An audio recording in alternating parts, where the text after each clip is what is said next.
প্রিয় BA second সেমিস্টারের ছাত্রছাত্রীরা, আজকে আমি যে বিষয় নিয়ে আলোচনা করব সেটি হচ্ছে তোমাদের এডুকেশনের জেনারেল পেপার এবং মাইনর পেপার নিয়ে যে প্রশ্নগুলো গুরুত্বপূর্ণ 2 নম্বরে সেগুলো নিয়ে আলোচনা করব।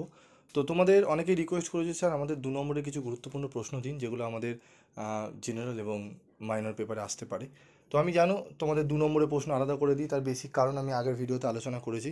কারণ 2 নম্বরে যদি প্রশ্ন আলাদা করে না দেওয়া হয় তোমাদের, অন্য জায়গায় কোনো জায়গায় দেওয়া হয় না, তো আমি তোমাদের দিই কারণ একটাই, যে বড় প্রশ্নগুলো দিলে অনেকে কি হয়, 5টা বড় প্রশ্ন বললাম, 5টা স্টার মার্ক, অনেকে সেখান থেকে দুটো বাদ দিয়ে দেয়। তো যেই দুটো বাদ দিল, সেই দুটো বড় প্রশ্ন বলে বাদ দিল, হয়তো সেই বড় প্রশ্নটাই 2 নম্বরে দিল, তো সে কী করলো, বড় প্রশ্ন হিসাবে সেটি বাদ দিয়ে দিল। এবং সেইটি যদি আমি 2 নম্বরে দিই, তারা তারা সাহস পাবে যে না, এই 2 নম্বরগুলো একটু পড়ে যাই, 2 নম্বরগুলো পড়ে গেলে আমি অন্তত 5টা করে যেতে পারবো। তো যাদের অনেকেরই এই সমস্ত সমস্যা থাকে তাই জন্য আমি দিই, তোমরা জানো। এবং তোমরা জানো পিভি স্টাডি ক্লাসের বিগত 5 বছর ধরে 100% কমনের রেকর্ড রয়েছে সাজেশনে। তো দেখে নাও 1 নম্বর প্রশ্ন, শ্রেণীকক্ষে কোলবার্গের নৈতিক উন্নয়ন তত্ত্বের প্রয়োগ। উত্তরগুলো জাস্ট আমি তোমাদের এই পিডিএফ নোটস দিয়ে দেবো, তোমরা পাবে কোথায় সেটি আমি বলে দিচ্ছি। তো দেখে নাও উত্তরগুলো, পারলে তোমরা স্ক্রিনশটও তুলে নিতে পারো।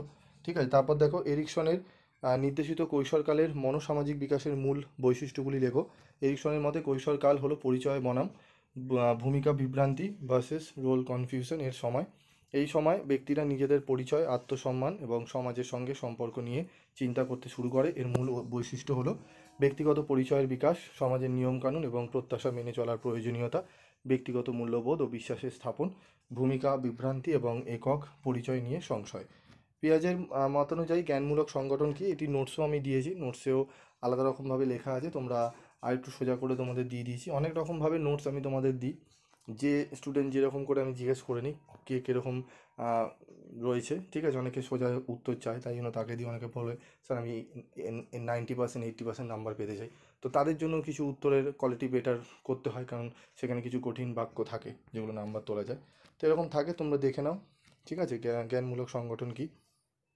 তারপর দেখো আমাদের পরবর্তী প্রশ্ন, শ্রেণীকক্ষে স্কিনারের সক্রিয় অনুবর্তনের নীতি কিভাবে প্রয়োগ করা সম্ভব, দেখে নাও। তারপরে প্রশ্ন রয়েছে, বুদ্ধির অভিক্ষার ব্যবহারগুলি লেখো। বুদ্ধির অভিক্ষা বিভিন্ন ক্ষেত্রে ব্যবহার করা হয়, যেমন শিক্ষার্থীদের শিক্ষাগত ক্ষমতা নির্ধারণ করা জন্য, গবেষণা ক্ষেত্রে ব্যক্তি বা গোষ্ঠীর বুদ্ধিমত্তার স্তর বিশ্লেষণ করতে, শিক্ষাক্ষেত্রে বিশেষ সহায়তার প্রয়োজনীয়তা চিহ্নিত করার ক্ষেত্রে হয়, কর্মক্ষেত্রে কর্মীর দক্ষতা এবং সামর্থ্য নির্ধারণ করার ক্ষেত্রে।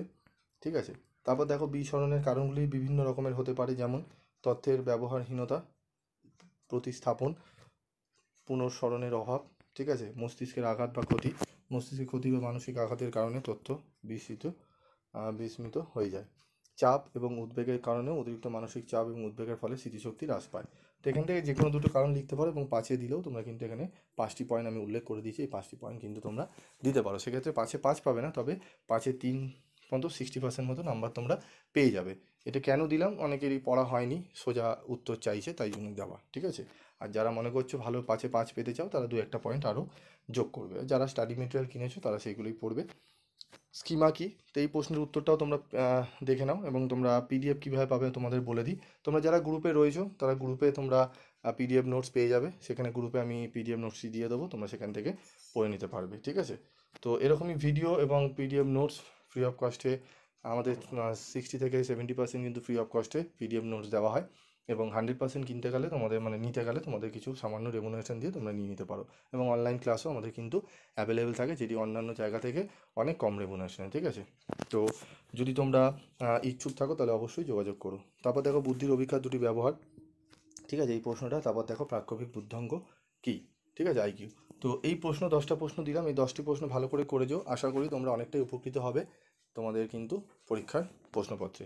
আরও কিছু প্রশ্ন রয়েছে সেগুলো আমি দেবো, তবে এই 10টি প্রশ্ন ভালো করে রেডি করো। আজকের মতো এটুকুই, দেখা হচ্ছে পরবর্তী ভিডিওতে। সকলে ভালো থাকবে, সুস্থ থাকবে, এবং ভিডিওটি সবার মধ্যে শেয়ার করে দাও যাতে প্রত্যেকেই ভিডিও পেয়ে উপকারিতা পেতে পারে। আজকের মতো এটুকুই।